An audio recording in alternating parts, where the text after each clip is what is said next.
personas que han reflexionado sobre la violencia en nuestro país, y ellos son Mauricio Giraldo Mejía, director de la línea cultural y pedagógica de los derechos humanos de la Universidad Católica del Oriente.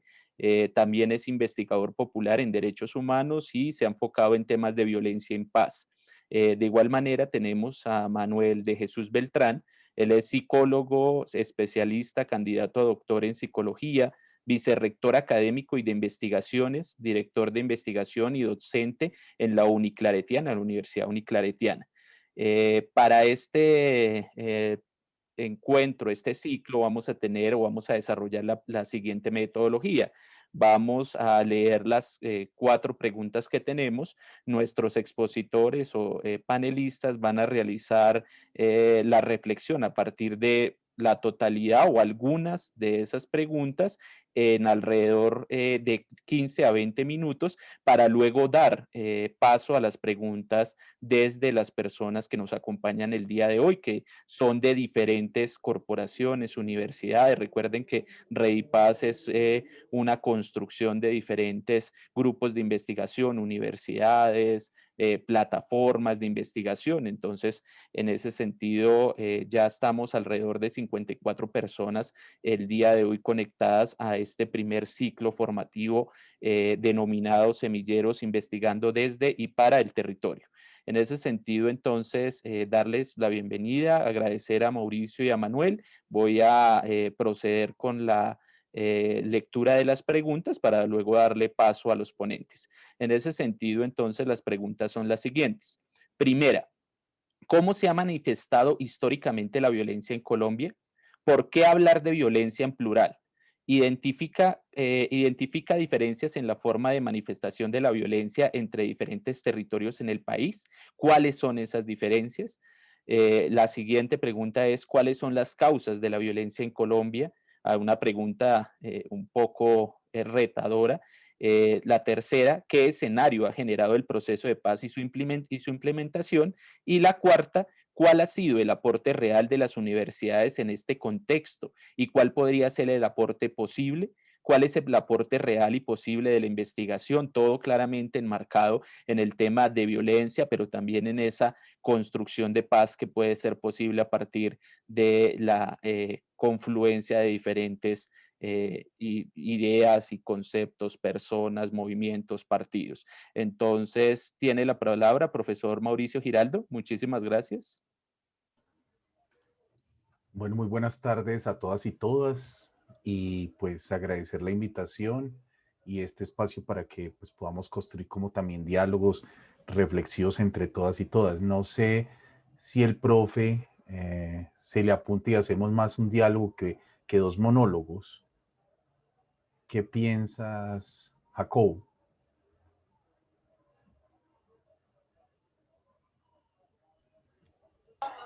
Profe, buena tarde. Jacob, buenas tardes.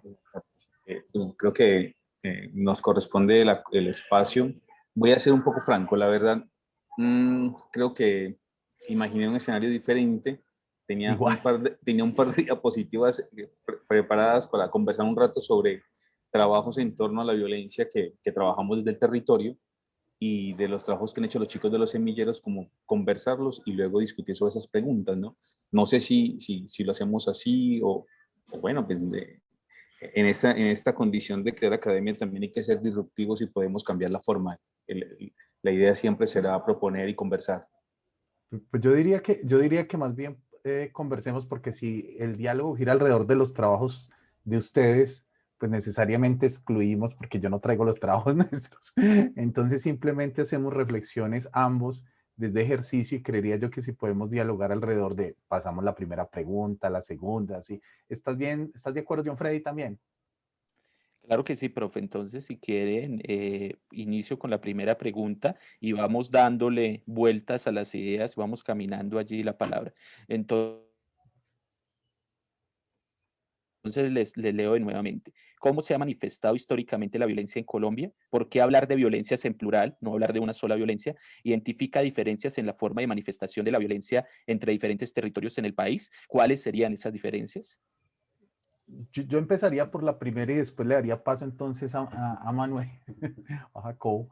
Y bueno, y sobre esa primera yo creo que habría como una pregunta cero, y es, ¿qué estamos comprendiendo por violencia y de qué violencia estamos hablando? Y sobre qué estamos comprendiendo por violencia, yo haría un poquito, muy a la carrera, porque no tenemos tiempo de eso, una aproximación genealógica de lo que es violencia, ¿cierto? Si uno se va a los antiguos griegos, el de la disputa era paz-guerra, paz-guerra. Ese era un dilema ético, moral de la época. Y cuando se hablaba de paz, Irene, estaba incluido la justicia. Después hubo un momento de la reflexión en donde la justicia se separó de la justicia se separó de la paz, y se entendió la violencia como aquello que ejercía quien ostentaba el poder público, el que manejaba el régimen político, y lo otro no era realmente guerra, o sea, la violencia era ejercida por quien ostentaba ese poder, y lo otro no era guerra, sino legítima defensa. Sobre el concepto de guerra justa y legítima defensa hubo unas reflexiones muy fuertes, no entraré tampoco en detalle porque lo que quiero es hacer un barrido rápido, y será después de la Segunda Guerra Mundial donde la antítesis de violencia va a entenderse como las paces, porque el concepto de violencia se va a ampliar y no va a ser solo guerra, y también se va a plantear entonces esa pluralidad, y se rompe esa idea que la guerra la ejercía quien ostentaba era el poder y no quien estaba sin el uso del poder. Entonces esa visión clásica de la violencia, esa visión clásica de la guerra, si bien hoy no hace parte del escenario académico, yo creo que es necesario volverla a pensar, volverla a retomar, porque ya ahora todo se convierte en una violencia. Entonces, cuando todo es violencia, es muy complicado. Parándonos ahí, o sea, como haciendo rápidamente ese ejercicio, yo diría que violencia, para leer Colombia, habría que leerla en dos dimensiones. Uno, la violencia entendida como la violencia política, social, económica, ambiental, económica, que ha generado algo que se denomina conflicto armado, que se puede leer eso último en el marco del derecho internacional humanitario, pero que si lo leemos desde el primer enunciado podría leerse desde cuatro aristas distintas. Digamos, los más ultraconservadores lo podrían nombrar amenaza terrorista, los que le sigan como en conservadores podrían llamarlo, bueno, llamémoslo tres, la podríamos llamar como conflicto armado, y otros que nos hemos parado en otros lugares, porque yo lo he hecho en otros momentos, lo llamaríamos terrorismo de Estado, parando en esa lógica que la violencia es ejercida por quien ostenta el poder y no por quien no tiene el poder del Estado, entonces, de lo público. Eso para hablar del conflicto armado y de la violencia. Entonces, digamos que llegamos a un consenso, y nos dijimos, llamemos esto conflicto armado y leámoslo desde la lógica del derecho internacional humanitario. Listo, checklist, aceptemos esa discusión. Y lo otro son las otras violencias. Entonces, esas violencias que las podemos leer también a la luz, por ejemplo, de Galton: violencia cultural, violencia estructural y violencia directa. La directa como eso que se percibe a partir de los sentidos, la violencia estructural, esa injusticia que está institucionalizada, que está en los ordenamientos jurídicos, que es la que ejercen los estados, que está naturalizada, normalizada, y esa violencia cultural que está dentro de esos sistemas de creencias, en esos sistemas de valores que van configurando esos ordenamientos jurídicos, y que pues muchas de esas están normalizadas. Entonces uno podría hacer de esas dos formas de leer las violencias en Colombia, como violencia política, redondeo, y como otras violencias, leyendo a Galton. Yo dejaría ahí para darle paso pues a mi contertulio en este caso. Gracias, profe. Bueno, yo creo que agrego como dos factores de lo que plantea el profe, ¿cierto? Y que son importantes. Lo primero es que ya bien crea una conceptualización de lo que históricamente podríamos entender de la violencia y cómo se ha creado. Pero también para empezar esta situación quiero contarles algo, ¿no? Yo me ubico en Quibdó, Chocó, quizás es el departamento en términos económicos más pobre del país, con el mayor nivel de desempleabilidad del país, y donde históricamente o en los últimos años aparece una forma de violencia interesante, y es que todo lo que ocurre en el Chocó es porque aquí hay corrupción. Entonces, eso permite, facilita que el abandono histórico estatal, que la invisibilización histórica que ha tenido la centralidad, Bogotá, Medellín, Cali, Barranquilla, faciliten tener un proceso de sencillamente quitarle legitimidad a todo acto político social que ocurre en el departamento en pro de un proceso de paz puede salir adelante. Es que no invertimos porque allá se la roban, es que no invertimos porque allá no hay nada, es que no invertimos porque, pero hay una estratificación de los minerales y de los recursos de la región tan fuerte que no se ve sino que se lo llevan hacia las regiones centrales, pero no hay un desarrollo coherente, armonioso en el proceso que tenemos en los territorios. Entonces yo agregaría de lo que ya el profe nos planteaba en términos conceptuales, que también existe una violencia estructurada basada en la invisibilización de quienes estamos en los territorios, de quienes estamos en las periferias, de aquellos que pareciese que el país, no somos parte, perdón, del país. Incluso hace un par de años tuvimos un paro departamental fuerte. ¿Saben lo que hace un paro departamental? Cerrar comercio, cerrar todo durante 2 semanas. Pero me llamó poderosamente la atención que en la comunidad salían unos panfletos que decían, si Colombia no nos quiere, nos vamos para Panamá. ¿Cierto? Entonces yo mientras estaba en las marchas y en las protestas, claro, es que es un asunto de tanto olvido, tan sistemáticamente, de tanta invisibilización que la violencia viene consigo y lo arrastra. Yo no sé si en otra parte del territorio nacional ocurre que en la ciudad capital al alcalde le hacen un atentado, un grupo ni siquiera es un grupo armado, sino digamos un grupo de pandillas y de grupos que tenemos en un municipio tan pequeño, le hace un atentado al alcalde, pero hace poco también se lo hicieron al rector de la universidad pública de nuestro departamento y a los profesores que se atreven a denunciar cosas que están ocurriendo al interior. Pero eso a nivel nacional pareciera que, pues sí, el Chocó, está allá. Eso como que a nadie le interesa porque en el PIB no genera un ingreso mayor o porque pareciese que fuésemos otro lugar del mundo, ¿cierto?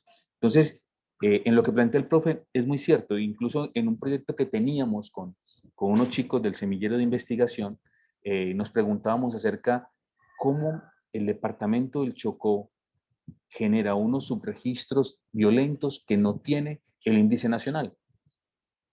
Y miramos los registros que tiene la unidad de víctimas, por ejemplo, y vimos que pues evidentemente Antioquia, Cesar, Magdalena tienen un alto nivel de víctimas por todo el conflicto, pero cuando ponderábamos en porcentajes, casi que en el Chocó el 80% de las personas se ubica como víctima directa del conflicto armado.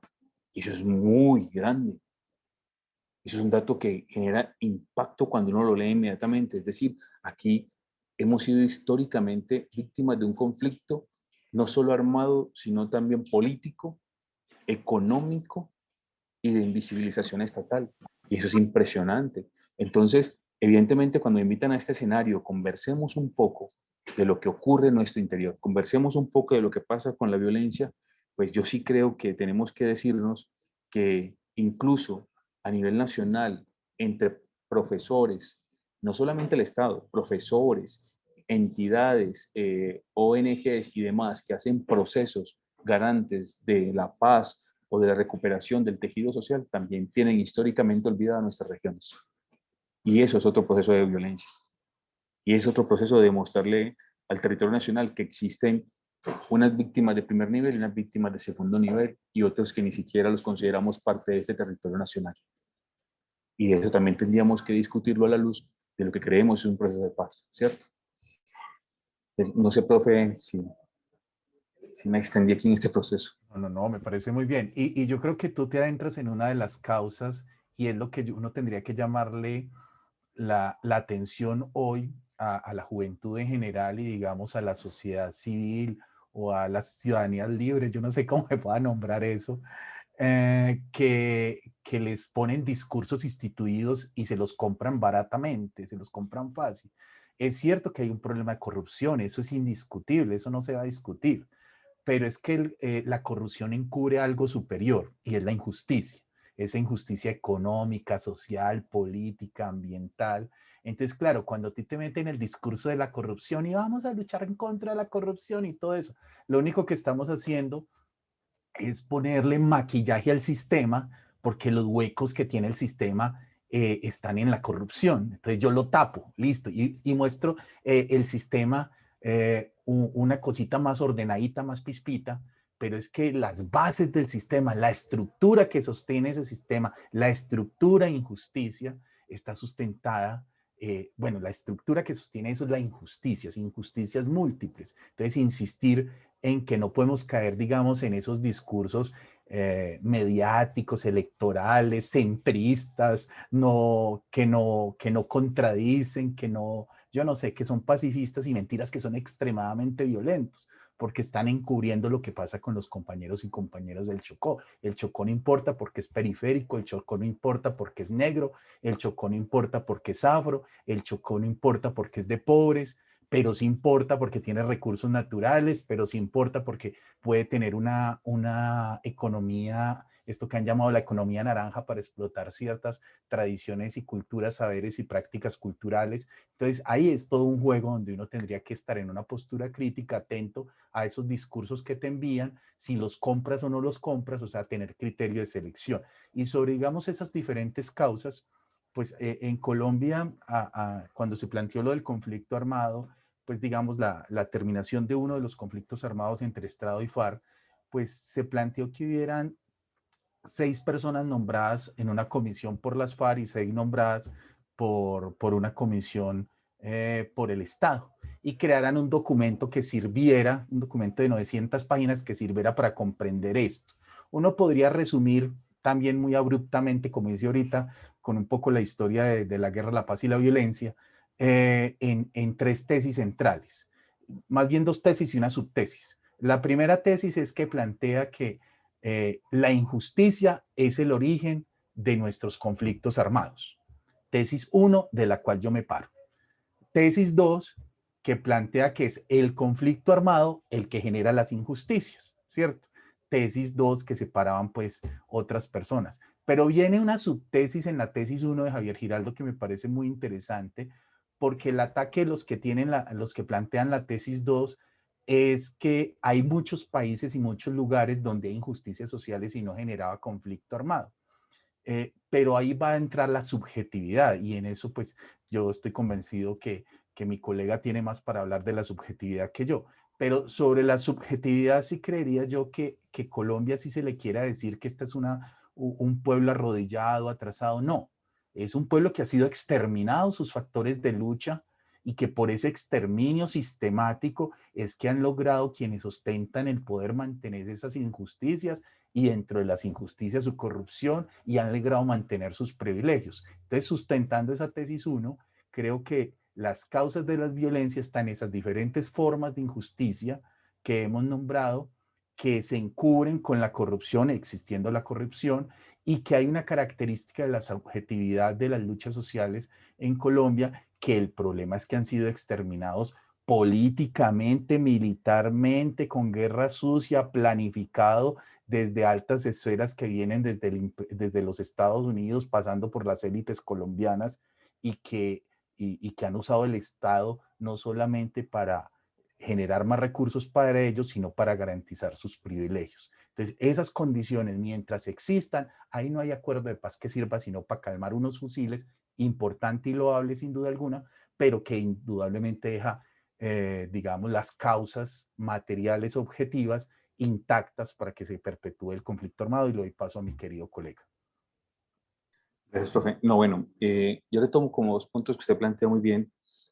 Hace poco teníamos una discusión con un equipo de Brasil sobre el tema de violencia cuando se ubica en condiciones de razas o de etnias, ¿no?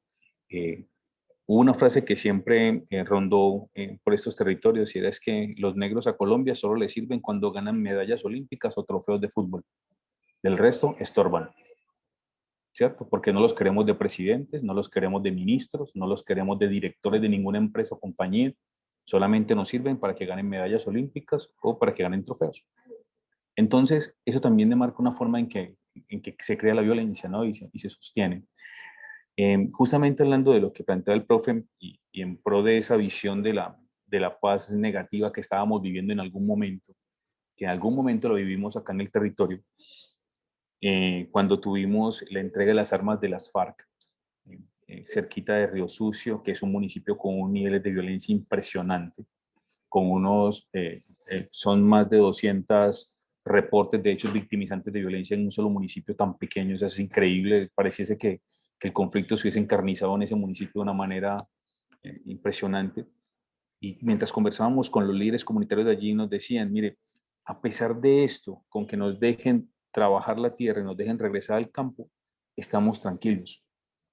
¿Y cómo se evidencia todo esto? Pues miremos el plebiscito. El resultado del plebiscito a favor de la paz fue casi que el 80% en el territorio chocuano del Pacífico, mientras que las ciudades grandes como Bogotá, Medellín, que no lo han vivido directamente, o que no ha sido tan fuerte y tan estructural, pues terminaron diciéndole no al proceso.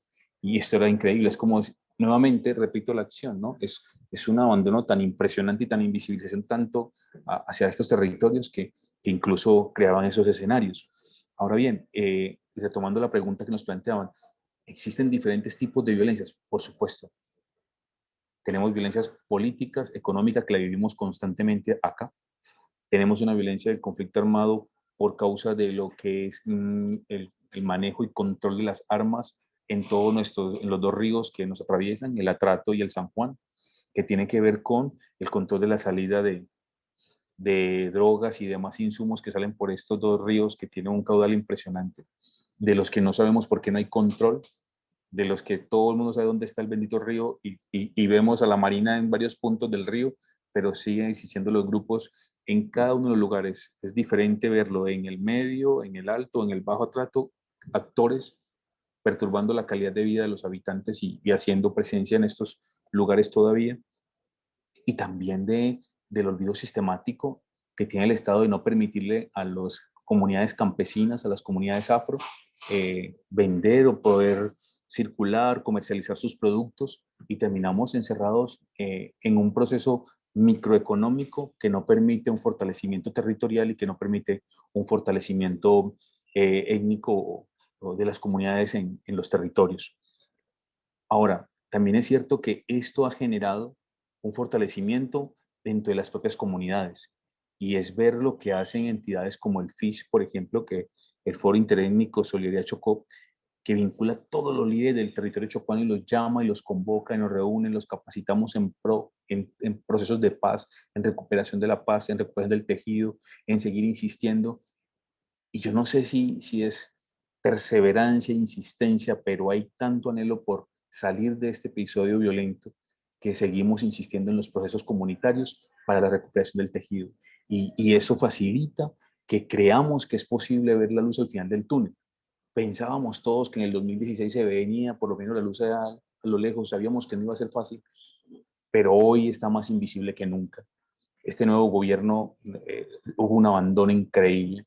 Es decir, los territorios donde se han presenciado unos actores que entregaban las armas lo tomaron otros actores, y hoy tomemos las mismas condiciones o peores condiciones y con un proceso escondido porque nadie habla de ello. Ya no nos atreven a decirnos, mire, es que de verdad está pasando esto en los territorios. ¿Por qué no lo mostramos? ¿Por qué no lo hacemos presencia de ello? Solamente, retomo las palabras, solamente sirven entonces cuando tenemos medallas olímpicas o trofeos. ¿O qué pasa con los territorios que abandona el Estado? ¿Cierto? Y cómo nosotros seguimos siendo parte de estos procesos. Entonces, lo que plantea el profe es muy cierto. La injusticia no solo entendido como la ausencia de la justicia, sino también las condiciones de equidad que no llegan a los territorios. Gracias, profesor Manuel. Sí, creo que de este primer panel, para iniciar con la segunda, la tercera y la cuarta pregunta, nos queda, digamos que diferentes reflexiones, ¿no? Del tema de guerra, paz y violencia, esa triada allí.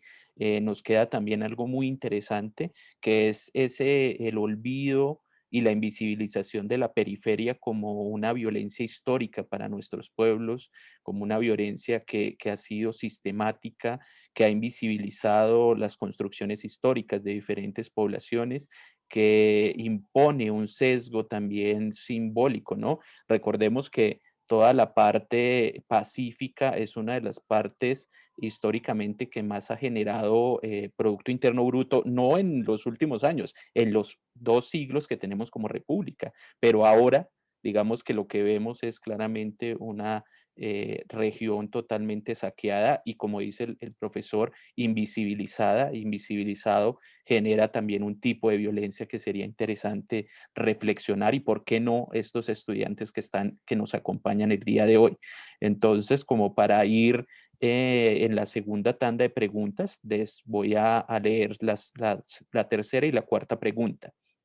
¿Qué escenario ha generado el proceso de paz y su implementación? Ya dimos pasos, pero sería bueno, digamos, enfocarnos qué escenario ha generado ese proceso de paz en las comunidades, cómo se ha implementado en los territorios, si se está implementando, si existe, por ejemplo, la relación entre los excombatientes, la comunidad, la dinámica también en el territorio, las fuerzas militares, las fuerzas paraestatales. Y la última pregunta es, ¿cuál ha sido el aporte real de las universidades en este contexto?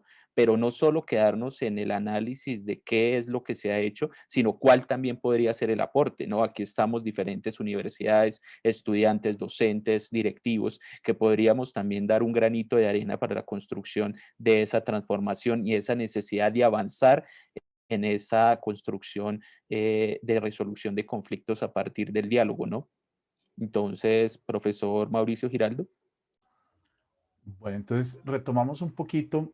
Entonces estamos hablando de que hay unas causas, unos motivos, lo llamamos injusticias, las llamamos injusticias económicas, sociales, políticas, ambientales, bueno, de diferente tipo, toda una estructura grande de injusticias que podrían ser las causas, y la violencia es un efecto. Entonces, esa violencia como efecto, pues obvio, todos lo queremos tramitar, todos queremos que se desescale el conflicto armado, como se lo nombra desde el derecho internacional humanitario, y entre los diferentes conflictos armados que tiene Colombia, que si hoy hablamos de que al menos hay 5 conflictos armados, según lo establece la Cruz Roja Internacional, pues podríamos decir que uno es el del Estado y las FARC. Entonces, las FARC, digamos, ¿cuáles son el origen del conflicto entre el Estado y las FARC? Pues está relacionado más con la tierra. Entonces, por eso su plataforma de negociación estaba más en perspectiva de la reforma agraria integral. Y esa reforma agraria integral pues planteaba, digamos, toda una serie de cambios para la propiedad de la tierra, los usos de la tierra, el acceso a recursos de las personas del campo, vías, educación, salud. Pero como este gobierno, digamos, no le interesa reconocer esa causa, pues ha hecho todo lo posible por invertir poco. Y si bien se plantean unos PD, plan de desarrollo con enfoque territorial, que tenían que darle unos énfasis al territorio, unos recursos, se tenían que priorizar recursos para esos 170 municipios focalizados, pues cuando uno tiene la oportunidad de acceder a eso, pues yo precisamente hago parte de un ejercicio en este momento de educación en derechos humanos y cultura de paz alrededor de los municipios PEDET, uno se da cuenta que el acceso es mínimo, o sea, que no ha habido grandes desarrollos con eso. Entonces, acá el asunto no es solamente si el Estado le está incumpliendo a las FARC o si en algún caso las FARC le están incumpliendo al acuerdo de paz. Acá la pregunta es, ¿el Estado le está cumpliendo al proceso de paz? El Estado está cumpliendo las obligaciones que adquirió con el pueblo de esos 170 municipios, esos compromisos los está cumpliendo. Y cuando uno dirá, es fraccional. Entonces, uno aspiraba que esas, digamos, parte de esas injusticias que eran origen del conflicto armado, pues se solucionaran vía acuerdo de paz, pero lamentablemente no. Y quedaban otras vacías. Por ejemplo, el acuerdo de paz no era atractivo necesariamente para las personas que vivían en las ciudades. Si se logra un acuerdo con el ELN, pues uno sabe que pues, el enfoque más va a ser sobre la energía, el petróleo, los recursos naturales. Entonces, ahí es otro enfoque. Entonces, habrán otras posibilidades. Sí, al principio yo creo que hubo una gran esperanza y lo que planteaba mi compañero es totalmente cierto, uno lo encontraba en todos los territorios. En últimas, el pueblo lo que querían era vivir tranquilos, no vivir en medio de la zozobra, aunque muchos reconocían la importancia de las insurgencias en su territorio, porque le servían como formas de ese Estado que no existía en los territorios y que simplemente era un Estado represor cuando llegaba.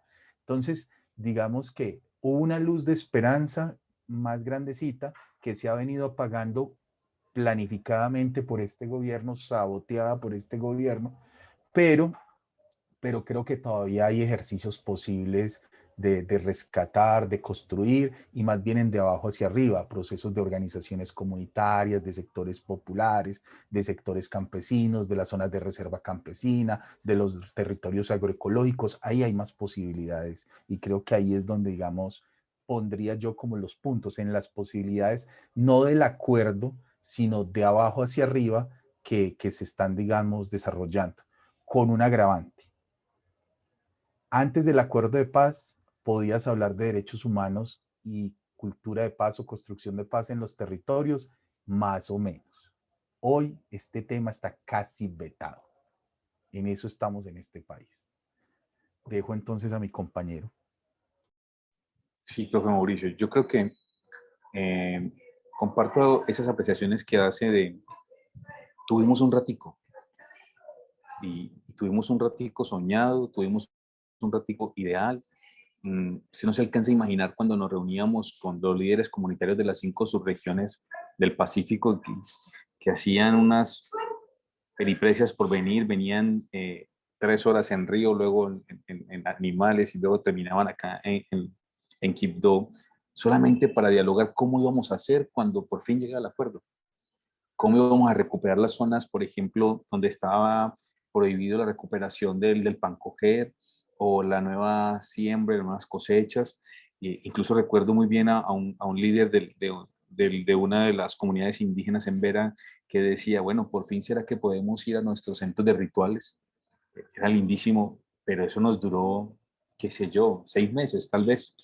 Esa esperanza allí anhelada, porque cambio de gobierno, cambió las reglas, cambió todo. Y cambió todo porque efectivamente yo no soy un vedor de lo que hace las FARC, porque pues, no me dedico a esa línea de trabajo en particular. Pero cuando conversamos con los líderes y las lideresas, nos plantean que donde estaban las FARC, han llegado otros actores y han tomado por la fuerza esos escenarios. Y hace poco, menos de 2 años, tuvimos a Río Sucio, por ejemplo, cerrado por el ELN, no podían entrar alimentos ni salir ningún ciudadano.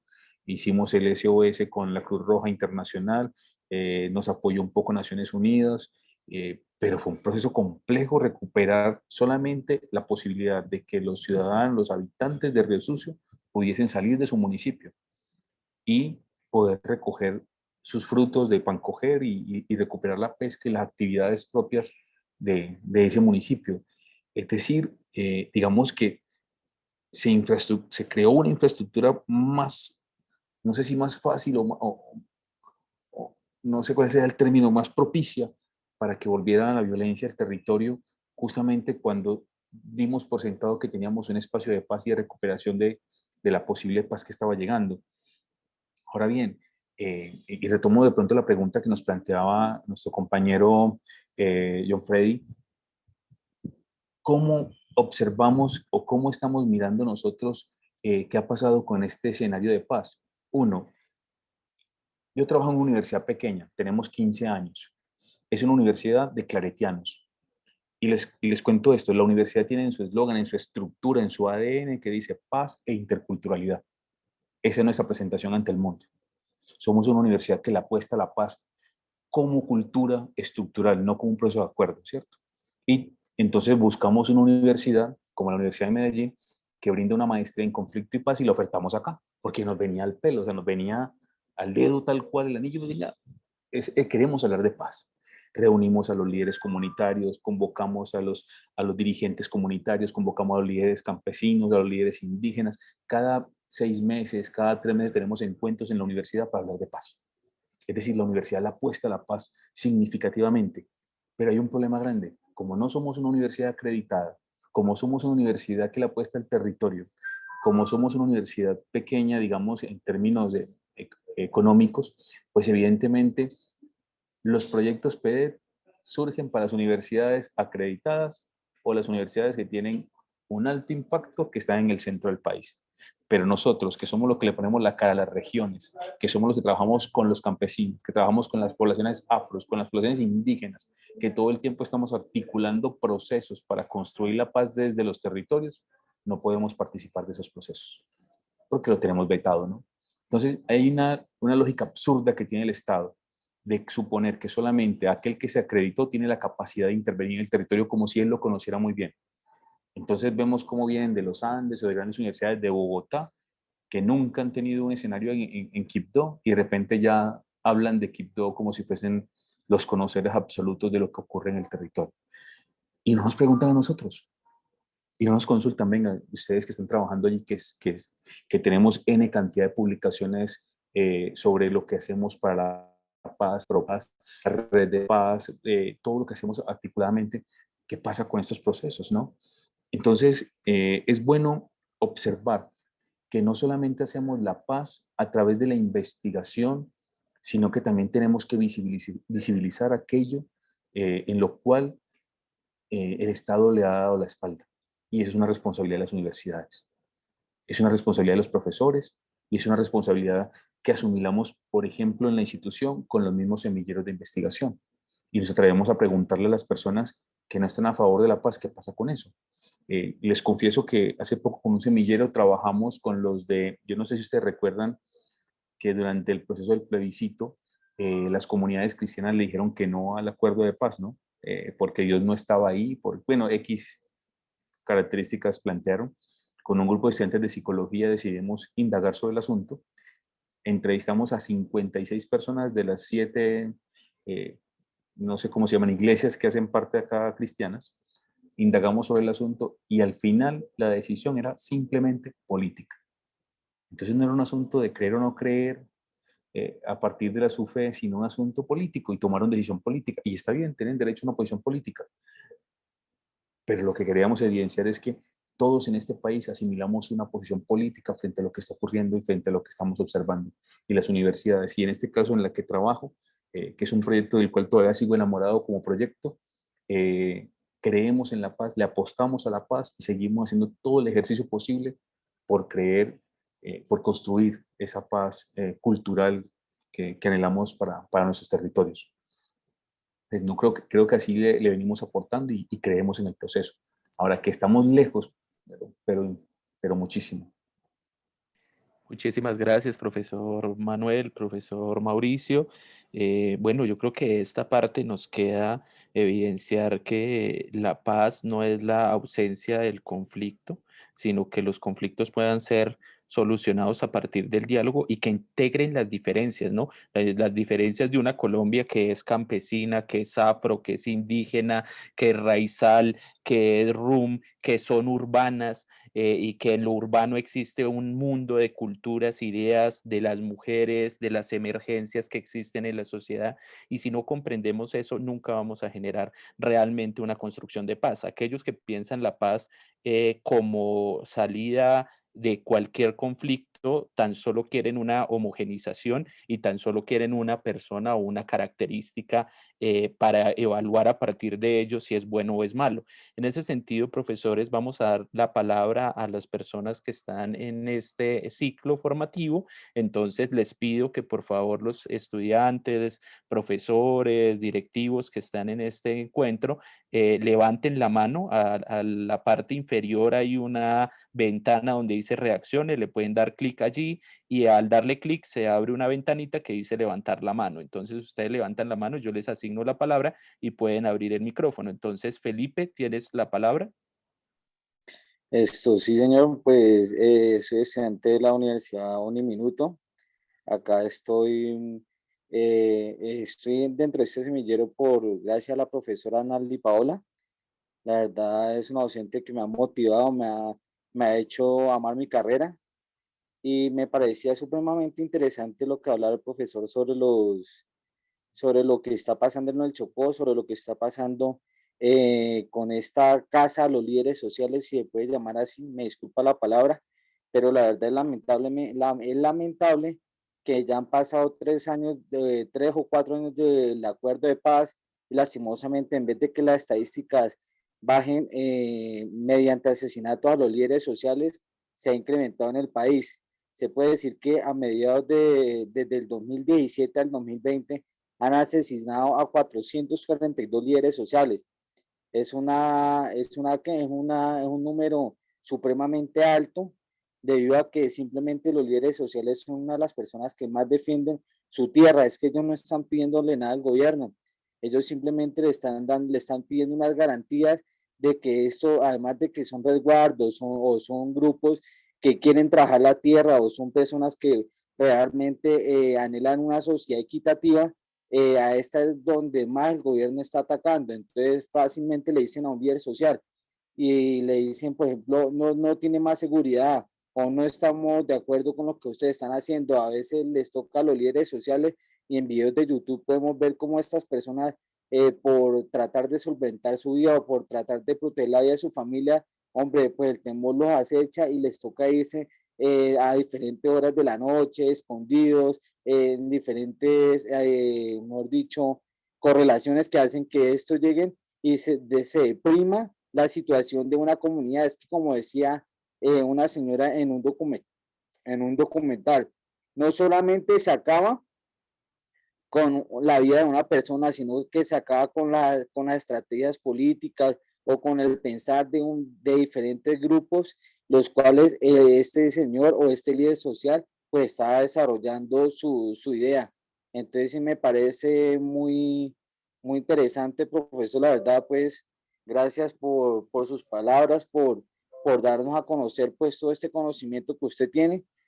Por último, me queda por decir que en esta época de COVID, lastimosamente llevamos como un año, año y medio, y ya han sido asesinados 50 líderes sociales. Y lastimosamente nuestro gobierno trata de engañarnos, nos trata de decir mentira en lo siguiente. Cuando matan líderes sociales, entonces esto se vuelve el boom.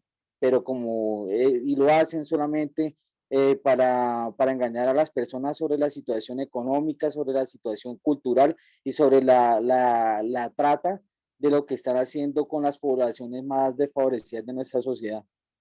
Gracias, Felipe. Les recuerdo que a las personas que van a intervenir, que máximo un minutico para poder darles tiempo a los docentes de responder o de cerrar el espacio.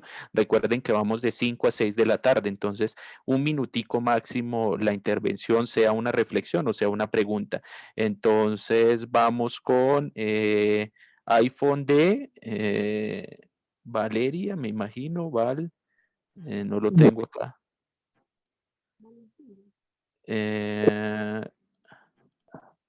Si no, Nelly Urrutia, vamos contigo. Hola, buenas tardes. Quería agradecer por el espacio, a los profesores por compartir su conocimiento. Soy Nelly Urrutia, estudiante de la Uniclaretiana, y totalmente de acuerdo con lo que se hablaba y lo que expresaba el profesor de la Uniclaretiana. Es decir, que todas esas situaciones luego también se trasladan a la ciudad y esa misma población sigue estando discriminada y violentada de todas las maneras. Igual me llama la atención porque para las cosas banales como para Petronio, para resaltar nuestra comida, nuestra música, valemos, pero para las cosas fundamentales como la violencia, el olvido, la sociedad también se olvida de nosotros. Era esa reflexión que quería hacer y sobre todo las mujeres afro que venimos sufriendo esa violencia estructural y esa discriminación interseccional todos los días. Y esa situación cada vez se agrava y ahora con la pandemia aún más. Muchas gracias. Gracias, Nelly. Le damos la palabra a Valentina. Muchas gracias. Bueno, agradecimientos a los ponentes, intervenciones muy importantes. Solo me voy a referir a 2 puntos. La primera, la pobreza. Actualmente 17.5 millones de personas en Colombia en situación de pobreza, gravísimo, que básicamente es uno de los puntos de referencia para que se engendre violencia y por ende conflicto que luego va a repercutir en violaciones de derechos humanos y aún más pobreza. Lo segundo, con relación al departamento del Chocó, respetuosamente quiero decir lo siguiente. Creo que es tiempo de que también en el Chocó las comunidades se agrupen de manera diferente y pensar en diferente. Creo que es tiempo de que escriban una historia que vaya de la mano con todo el potencial que allí hay, porque también uno se encuentra, y de acuerdo al trabajo que he realizado, que muchas de las comunidades no creen ni en su propia gente. Y entonces eso también hace que se generen unas brechas con la misma corrupción de sus propios dirigentes. Entonces creo que no es dejarlo todo como en manos de los gobiernos de turno, sino que también estamos llamados a comunidad a organizarnos y a cambiar la historia. Y esa historia básicamente va a estar concentrada también desde una educación que sea, como lo decía, no conductivista, sino constructivista. Creo que es tiempo como ya de pasar la página y decir, bueno, Colombia tiene una oportunidad de generar transformaciones de paz, pero por la vía académica. Por eso avalo estos escenarios. Muchísimas gracias. Gracias, Valentina. Les recordamos que en el chat de este Zoom, de esta plataforma, en el chat ustedes podrán encontrar la lista de asistencia, que esta lista de asistencia hace unas preguntas, nombre, cédula, correo electrónico, que deben ser diligenciadas para que si ustedes cumplen con las 2 sesiones, pues pueda ser certificado por la Red Interuniversitaria por la Paz. Por favor, les pido muy rápidamente las preguntas, máximo 1 minuto. Milena, te doy la palabra. Aló, bueno, no es Milena, es Mauro. Mauro, discúlpame, tienes titulado Sí, Milena, pero bueno, Mauro, dale. dale, bueno, lo importante es que inicia con M. Para el profe Manuel y para el profe Mauro, pregunta dirigida hacia cómo más entender, cómo interpretar eso de que pese al despojo, pese a la guerra, pese al asedio por parte de grupos económicos, grupos paramilitares, insurgencia, empresas privadas, existen todavía comunidades que en territorio resisten a todo lo que ha sido, sí, el despojo, cómo entender que a pesar de que se encuentren en territorios altamente ricos, se genere tremendos niveles de pobreza.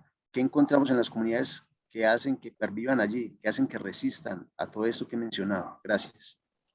Gracias, Manuel. Mauricio es, y le doy la palabra a Laura. Rápidamente tu pregunta. Sí, buenas tardes, muchas gracias por el espacio. Digamos que mi pregunta es para el profesor Giraldo. Quisiera invitarlo a profundizar en esos procesos que se están dando desde abajo. ¿Cuáles han sido sus logros y aprendizajes en medio de un panorama que precisamente ha ido diluyendo la esperanza que nos generó el acuerdo? ¿Qué aprendizajes y qué responsabilidades tenemos como ciudadanos y como cuerpo académico con ellos? Muchas gracias. Gracias. Te damos la palabra, Karin. Hola, yo tengo una pregunta que también va muy en la línea de lo que menciona Laura, y es cómo estos procesos que se están dando desde abajo también, mejor dicho, cómo nos debemos integrar como país para que estos procesos que se están dando en sectores dejen de ser sectorizados y sean verdaderamente de un país, porque si seguimos tratando de solucionar el problema independientemente, pues vamos a seguir en la misma. Entonces, ¿cómo se podría hacer esta integración? Gracias, Karen. Tiene la palabra Diana Pérez. Muy buenas tardes para todos. Tengo 2 preguntas. La primera, ¿ustedes calificarían este conflicto como un conflicto imperecedero e intratable? Y la segunda pregunta es, ¿cuáles podrían ser los intereses del actual gobierno para entorpecer el acuerdo de paz? Gracias, profesora Diana de la CUN. Con gusto. Por favor, José, tienes la palabra. Profe, muy buenas tardes a todos los de la mesa. Muchas gracias por este conocimiento que nos emanan de una manera gratuita. La pregunta que tengo para el que me la pueda responder es la siguiente. ¿Qué postura tienen en pro de las personas que cometieron casos de lesa humanidad?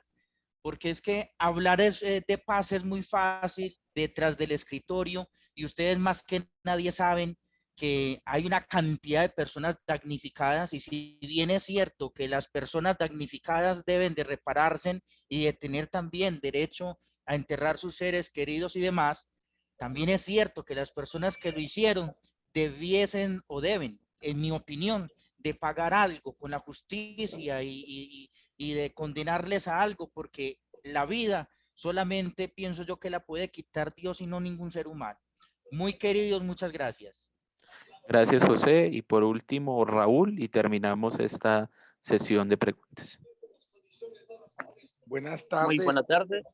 Soy estudiante de la Uniclaretiana en la especialización de técnicas y métodos de investigación en el área de ciencias sociales. Bueno, muy interesante la charla de La Paz en Colombia.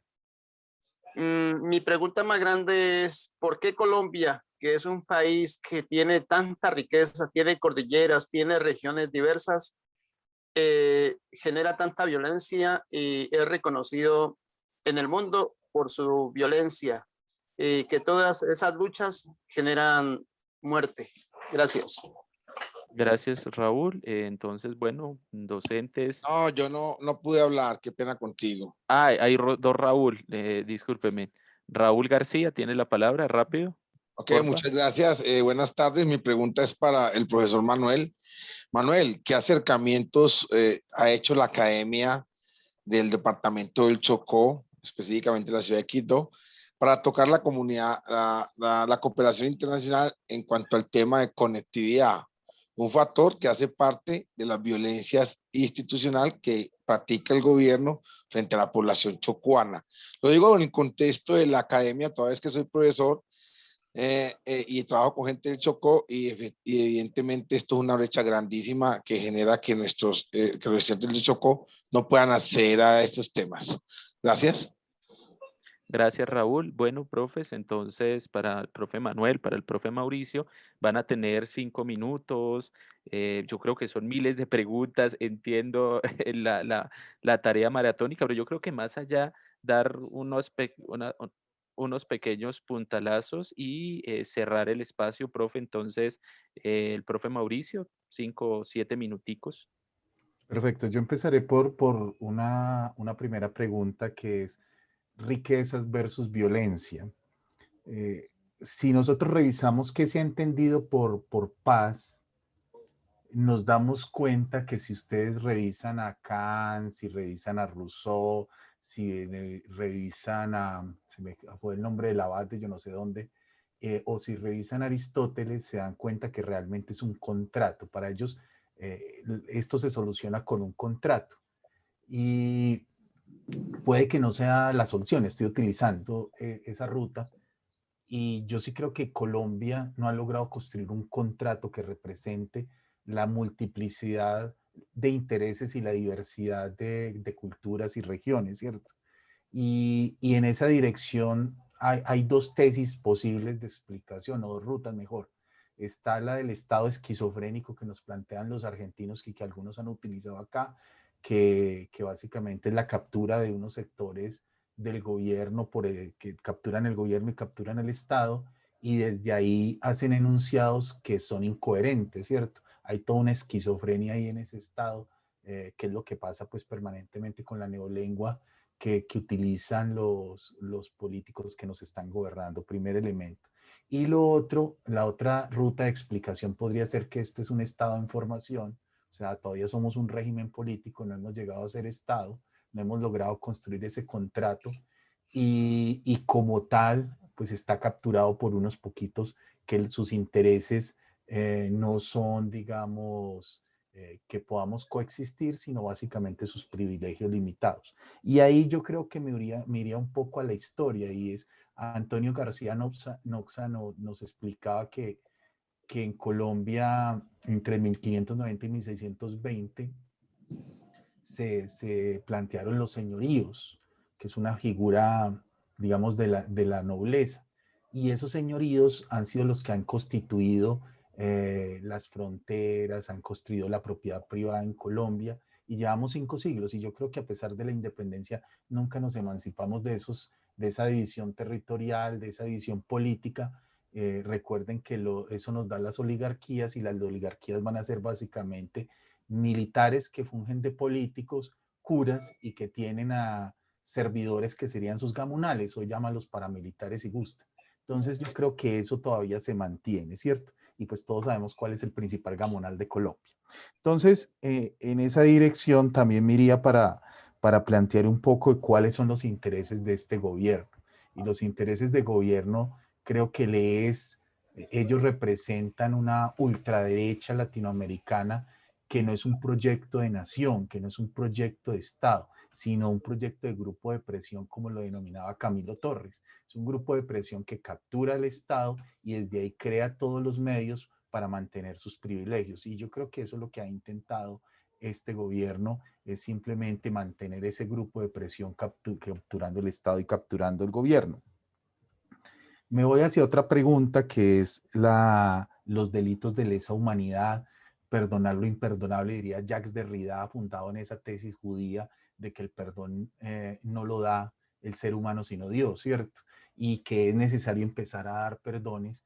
Y es porque yo sí creo profundamente en la justicia restaurativa, no porque esté de moda, no es porque se haya utilizado pues en el acuerdo de paz. Yo creo que la historia de la justicia punitiva ha sido simplemente una excusa para legitimar también ciertos poderes. Yo creo que sería necesario leer sobre las penas y los delitos para entender qué hay detrás de la norma y que simplemente encubre también privilegios. Entonces, yo creo que lo punible simplemente está al servicio de quien ostenta el poder, el delito es una invención de quien tiene el poder y demás. Entonces, creo que hay que revisar eso y trabajar un poco más la justicia restaurativa, porque además sus orígenes está en Oceanía, en las comunidades originarias de Oceanía, África y América. Entonces vale la pena revisar eso. Y por último me iré a lo desde abajo, cómo construir esta propuesta desde abajo. Yo creo que si algo nos ha salvado como país ha sido esas luchas pequeñas que hay en los territorios. Ustedes los encuentran en toda parte. Hubo un momento en que Falsborda, digamos, inventarió cuántas comunidades de paz habían y planteaba un poco más de 100 comunidades de paz.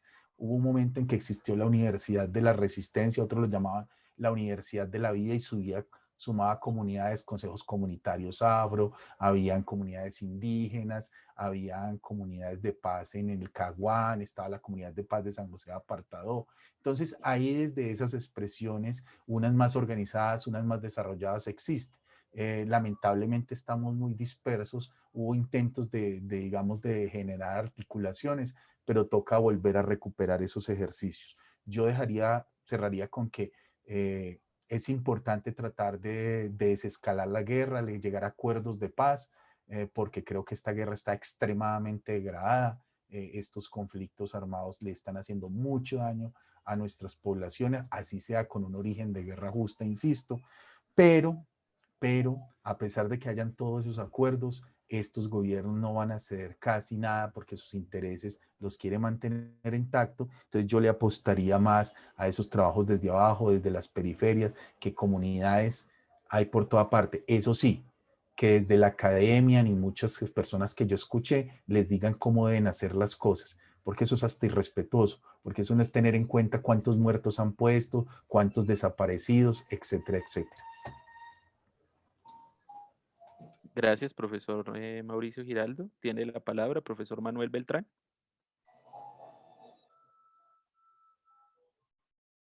Gracias, Freddy. Bueno, yo creo que se tocaron bastantes temas y trataré como de darle como la posibilidad de ahondar en algunos de esos conceptos que escuché de parte de algunos profesores y unos estudiantes.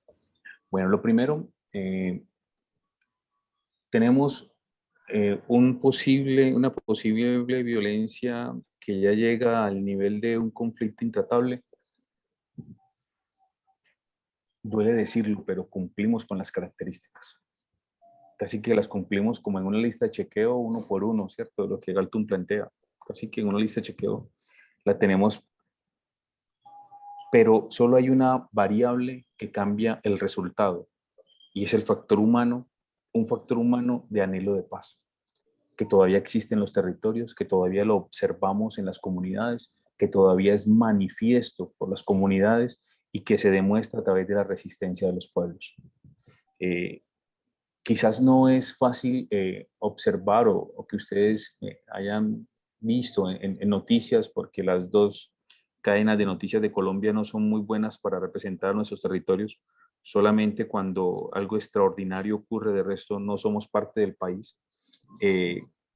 Observaríamos asuntos interesantes. Por ejemplo, hace 2 años llegó un grupo armado a una de las comunidades en Vera, acá cerca de Quibdó, y la comunidad sencillamente se abrazó, se reunió en el punto de encuentro de ellos y no permitieron que los desplazaran. Hubo un desplazamiento interno, es decir, de cada una de sus casas hacia el punto de encuentro, y allí permanecieron durante una semana resistiendo pacíficamente, sin moverse, sin perder su territorio, sin perder su estado, sin perder su condición de habitantes de ese pueblo en particular, y allí aguantaron estoicamente ese asunto de la violencia, de la amenaza y del daño, y allí estuvieron, ¿no? Y también ocurre con ciertas regiones, le contaba ahora el tema de Río Sucio, que resisten, parte del medio, y del medio San Juan también lo está viviendo fuertemente. Entonces, yo creo que la única forma de decir no tenemos un conflicto intratable es porque las comunidades resisten, pero las demás condiciones están dadas para que así se observase a nivel nacional, pero que lo resisten y allí se mantienen. Sobre todo porque cuidan y preservan quiénes son históricamente, es que su tierra es lo que el legado de sus ancestros, y allí permanecen. Y duele mucho porque cuando uno va y conversa con ellos, cuando uno habla del tema de reconciliación y perdón, se siente uno hasta tonto haciendo las preguntas, porque lo miran a uno como de qué paz habla, de qué reconciliación habla. Pero sí plantean que lo que más desean tener, lo que más quieren revivir son sus acciones comunitarias, culturales sobre todo. Recuperar el tejido a partir de lo que son en sus ritos, en sus tradiciones, y que eso afecta mucho a la comunidad, afecta que no puedan hacer los alabados, afecta que no puedan hacer los gualíes o levantamientos de tumba, afecta que no se puedan reunir alrededor de las zonas ancestrales, por ejemplo, en los territorios en Vera, afecta que no puedan salir a hacer los ritos del pancoger, afecta, por ejemplo, que en algunas regiones, en algunos grupos de comunidades en Vera, ya las chicas no pueden retirarse cuando les llega el periodo que normalmente hacen un retiro, porque es un asunto de su tradición, ya no lo pueden hacer, porque si la retiran de allí de la comunidad corren riesgo de que algún actor cometa agresiones sexuales contra ellas. Entonces, todas estas afectaciones en su identidad cultural y en su identidad de pueblo se ve reflejada en el daño que se ocasiona en nuestros territorios. Ahora bien, si tenemos todas las condiciones de conflicto intratable, evidentemente la puesta en marcha para un proceso de paz real no pasa por el asunto de la paz negativa. No puede ser únicamente un acuerdo de entrega de armas, no puede ser únicamente un acuerdo de no agresión, tiene que ser un acuerdo profundo que garantice la recuperación del tejido social, que garantice la recuperación del espacio y del territorio de nuestros pueblos, que garantice la observación internacional, pero sobre todo que dé cuenta de unas realidades. Todos sabemos que el acuerdo de paz que firmó el gobierno colombiano con las FARC es, digamos, de los acuerdos más completos que tiene la historia del mundo en temas de acuerdos, pero cuando llegó el momento de implementarlos nos hemos quedado muy cortos. Y también debe generarse algún tipo de garantía sobre los cambios de los gobiernos que permitan mantener y conservar esos acuerdos, porque no puede ser que el siguiente presidente derrumba todo y volvemos como si nada al punto de inicio. Tenemos que ser conscientes de estos actos. Ahora, la recuperación del tejido pasa por 2 acciones básicas. La primera es que las comunidades tienen que creer en sí mismos y se les debe garantizar el uso completo de sus derechos, incluyendo el poder contar y incluyendo el poder saber.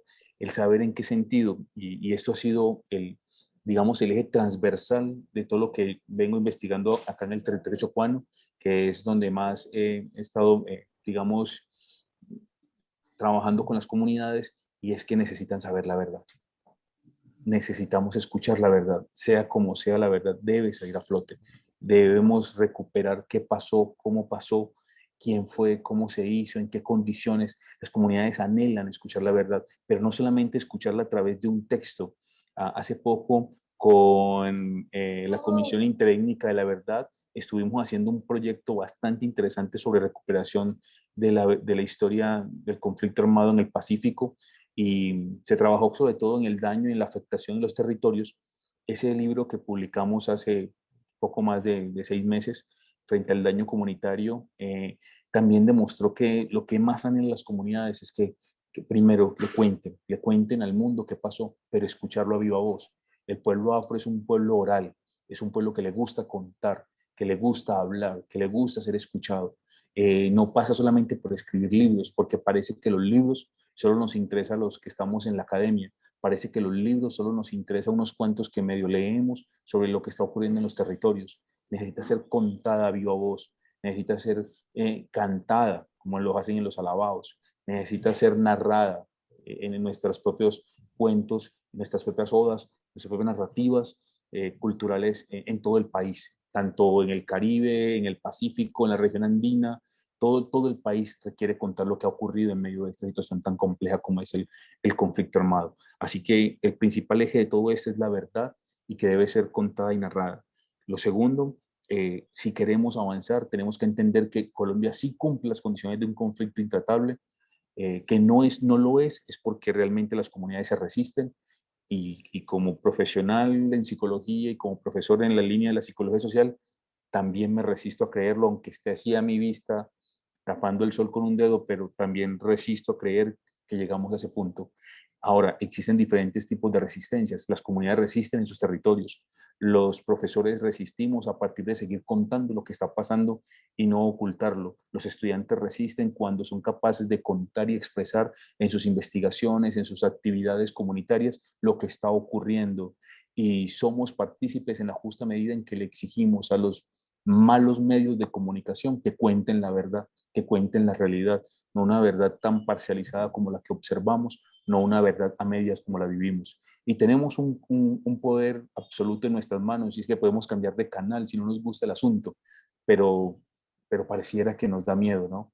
Entonces, cuando tenemos que contar estas cosas, todos asumimos un poquito en esa responsabilidad social que tenemos en pro de la paz. Si lo queremos, si lo deseamos, si lo anhelamos, nos comprometemos todos, cada uno desde un punto distinto, pero todos le aportamos desde diferentes ángulos. Así que sí creo que es posible la construcción de paz, creo que es posible la recuperación de un tejido social, y sobre todo la intencionalidad de una Colombia distinta, de dejarle a nuestros hijos, a nuestros nietos, no sé a quién, porque ya está dudo si a mis nietos les va a tocar un país en paz, pero por lo menos dar los primeros saltos en pro de la paz, que es este primer ejercicio que hacemos como organización. Gracias. Muchísimas gracias a ustedes, pues a nuestros ponentes de hoy, pero también a los participantes y las participantes, estudiantes, otros docentes que están aquí sumándose hoy. Me gusta mucho que este espacio también cierre con la esperanza de alguna manera, ¿cierto? Con esa posibilidad y ese camino que tenemos por tejer y por construir. Creo que queda una discusión a pesar pues del tiempo tan corto y de la complejidad del fenómeno que estamos intentando traer en este espacio para discutirlo. Creo que nos quedan unas ideas fundamentales, unas líneas gruesas. El próximo encuentro, que es el 4 de mayo, martes, 5 de la tarde, estaremos discutiendo sobre, listo, cuál es el reto entonces desde la investigación, porque es ahí donde quienes están aquí, semilleristas, docentes, también podemos hacer un aporte muy valioso para intentar transformar esas violencias tan profundas y tan enraizadas en nuestro país. Yo no quisiera cerrar este espacio sin antes de leer algunos de los comentarios que nos han compartido en el chat. Quiero leerlos unos minutos. Uno de los comentarios decía: existe una problemática estructural y es la educación que se brinda actualmente en nuestro país. Es que la educación que se brinda actualmente en nuestro país es conductiva y no constructiva. Adicional, la impunidad genera un puente entre la pobreza y la violencia. La violencia de Estado que nos niega decidir, por ejemplo, que no queremos la minería. Agradecemos el espacio, todo lo que hagamos desde las labores realizadas desde la academia y desde el campo social, cultural, económico, como también desde el ser y el hacer de cada ciudadano. Este espacio, espero la invitación para el próximo evento. Ya están súper invitados e invitadas, igual a sus correos electrónicos que nos están consignando en la asistencia, que les recuerdo diligenciarla, les estaremos enviando también el link de acceso. Bueno, fue muy agradable este espacio, profundizar un poco sobre la violencia en Colombia por causa de agentes criminales que actuaban sin piedad. Por eso es importante crear soluciones para un cambio. La muerte de líderes y lideresas ha sido un tema muy tenso. Hemos visto cómo los acribillan delante de sus familiares. El tejido social y la seguridad está muy deteriorada, afecta mucho en la participación y en la movilización de las comunidades. Cuán importante es la memoria histórica para reconocer y entender sus realidades, nuestras realidades, y así entender el porqué de sus luchas. Las comunidades, desde las narrativas orales, han preservado la memoria histórica de los pueblos. Es esencia de nuestra cultura y parte de nuestra génesis como parte de pueblos indígenas y afro. De hecho, pues qué valioso que esto que se va esbozando aquí surge también como iniciativas de investigación que nos interesa conocer. Entonces, concluyo y cierro con estas invitaciones. Primero, a que nos acompañen el martes 4 de mayo a las 5 de la tarde para seguir discutiendo, para seguir reflexionando sobre este tema desde el lugar de la investigación. Segundo, que nos vayamos conociendo cada vez más, que se permitan prender ese micrófono, hablar, darnos sus perspectivas, sus preguntas, sus comentarios que nos aportan un montón. Y tercero, que nos vayamos preparando entonces para ese encuentro nacional. De una vez les hacemos esta invitación. Próximamente les estaremos enviando información más detallada, pero nos interesa mucho en ese encuentro poder conocer sus trabajos, poder conocer sus experiencias que vienen adelantando desde sus territorios y sus universidades. Una vez más, infinitas gracias y entonces nos vemos dentro de 15, creo que es 15 días, martes 4 de mayo. Gracias a los ponentes y gracias a las personas asistentes. Les comparto una vez más por el chat el enlace de asistencia. No olviden diligenciarla para poder elaborar sus constancias de participación. Una feliz tarde.